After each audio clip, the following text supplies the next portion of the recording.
Oh, Kathy, put the hot glue gun down. I have another documentary that you need to watch. It's called How to Fix a Drug Scandal, and spoiler alert, they don't fix it, they make it excessively worse. It's about these two women. They're laboratory workers, and what their job is, they test drugs to see if they're actual drugs or not, and then criminals go to jail because of the results of these tests. So these two women have a crucial role in the justice system. However, Kathy, and you need to be sitting down for this, one woman doesn't even test the drugs, she just pretends that she does. And the other one, Kathy, the other one's taking all the drugs. So it's set in Massachusetts. You know, I think the Bee Gees wrote a song about it because the lights certainly went down in Massachusetts over the course of 10 years. So one of the women who was testing, she was testing so many, everyone was like, oh my God, how do you even do this? You're so fast at testing all these drugs. Turns out she was making it up. She wasn't even testing the drugs. And no one questioned her. They were like, she's just real speedy. A normal person processes 3 drug tests a day, and she was doing up to 15. And for the course of several years,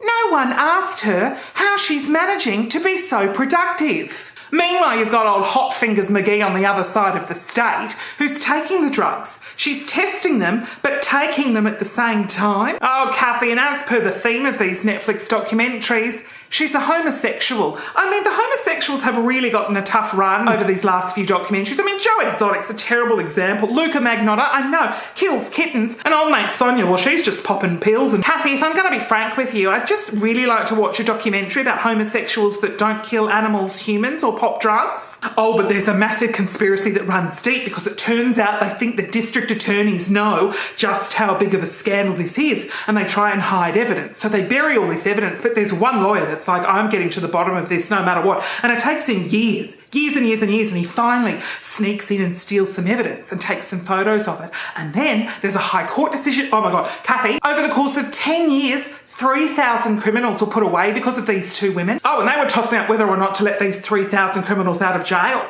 I mean, you felt very sorry for half of these people whose criminal convictions were based on lies. And what baffles me, Kathy, is the system they didn't change the system. They blamed the women. Oh, of course, the women get the blame, don't they? Oh no, it's not the system of government, is it? It's the women. Of course, it's Donald Trump. It's always Trump. It was definitely Trump, even though it was before his time. You know, Trump is solely to blame. You end up feeling really bad for Sonia because she sought counselling. She basically put up her hand and said, I have a drug problem. And they went, do you? Oh my God, here's 3 free sessions to a therapist. So she goes to her free sessions and then they send her back into work. And Kathy, she works with drugs. She starts pretty small by taking some liquid meth. Kathy, then she's guzzling LSD. There's a container in a fridge. There's just a container in a fridge. It's a drug lab. So there's drugs everywhere. She goes into the container. She has a swig of LSD, then does some tests. She even admits, she's like, oh, there were flying elephants in the room. But, I did the test anyway and I sent that guy away for 7 years. Yeah, he probably didn't even do it. The justice system in America is absolutely shockingly appalling. So on the plus side though, Kathy, you have to make sure you pay attention to one of the lawyers. He's balding. Oh, but God, he is just so dreamy. Oh, Kathy, he can rescue me at any day. Yes, yes. I don't really mean to spoil it, but How to Fix a Drug Scandal is not addressed in the documentary at all. It's actually sort of